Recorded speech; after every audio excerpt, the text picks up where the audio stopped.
Naxçıvan Muxtar Respublikasının 4 rayonunun bir sıra qəsəbə və kəndlərində içməli su təchizatı və kanalizasiya şəbəkələri qurulacaq.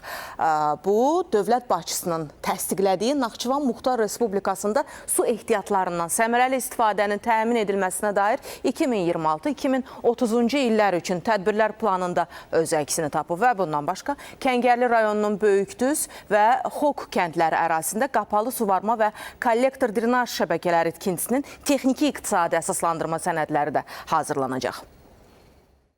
Əsas dayanıqlı su mənbəyi olan Araz çayında hal-hazırda istifadə olunan hidrotexnik qurğularımız əsasən 1960-cı, 70-ci illərdən istismar olunur ki, bunların da uzun müddət istismarı artıq onların amortisasiya müddətinin başa çatmasına və faydalı iş əmsallarının aşağı düşməsindən gətirib çıxarmışdır.